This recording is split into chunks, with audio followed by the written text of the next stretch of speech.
வரலட்சுமி பூஜை முதல் நாள் வியாழக்கிழமை அன்று கும்பம் வைத்து பச்சரிசி அதில் நிரப்பணும்.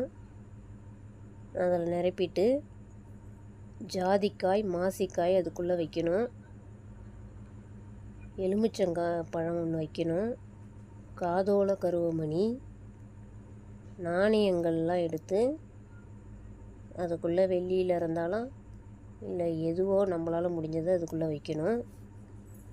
கிராம்பு ஏலக்காய் அதுக்குள்ளே வைக்கிறோம். பச்சை கற்பூரம் ஒரு துண்டு வைக்கிறோம். நல்லா வைத்துட்டு மஞ்சள் தூள் குங்குமம் கொஞ்சம் அதில் போட்டுக்கிறோம். அது வரலட்சுமி தாயாருக்கு நம்ம அலங்காரம் பண்ணுறோம். அலங்காரம் பண்ணி வீட்டுக்கு இந்த பூஜை செய்கிறவங்க குடும்பம் ஒற்றுமையாக இருக்கும். திருமணம் ஆகாதவங்களுக்கு திருமணம் ஆகும். குழந்தை பாக்கியம் அனைத்து செல்வங்களையும் வரலட்சுமி பூஜை செய்தால்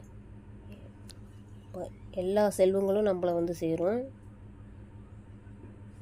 இந்த பூஜை வருடந்தோறும் எல்லாருமே கடைப்பிடிக்கலாம்.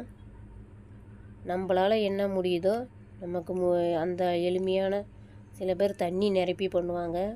பச்சரிசி நிரப்பி பண்ணுறோம். பச்சரிசி நிரப்பி பண்ணலாம்.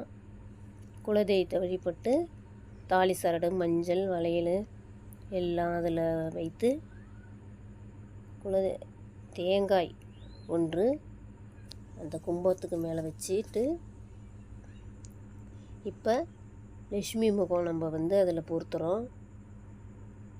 இந்த லட்சுமி முகம் பொருத்தி அதுக்குரிய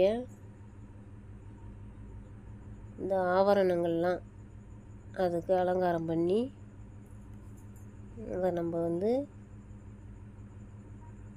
பார்க்குறோம். பூவால் அலங்கரித்து இது மாதிரி செய்கிறதால எல்லாமே நமக்கு வீடு அம்மா சந்தோஷமாக அவ்வளோ நிறைவாக இருக்கும். எல்லாமே நிறைஞ்சிருக்கும் வீட்டில். வரலட்சுமி பூஜை பண்ணுறவங்களுக்கு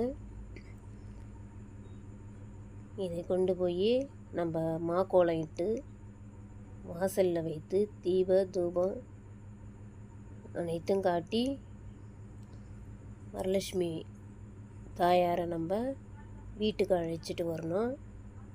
எங்கள் இல்லத்தில் வாங்கம்மா, அம்மா வரலட்சுமி தாயே என் இல்லத்தில் அமரணும், வரலட்சுமி தாயே என் இல்லத்தில் வரணும், இல்லத்தில் வாங்கம்மான்னு சொல்லி நம்ம அதை வெளியிலேருந்து வீட்டுக்கு கொண்டு வரோம். கொண்டு அது மண்டபம் ஒரு மணப்பலகை வைத்து அதில் ஒரு வெள்ளை துணி போட்டு வாழை இலையை வைத்து பச்சரிசி நிரப்பி வரலட்சுமி தாயார் அமர வைக்கணும். இது முத நாள் செய்கிற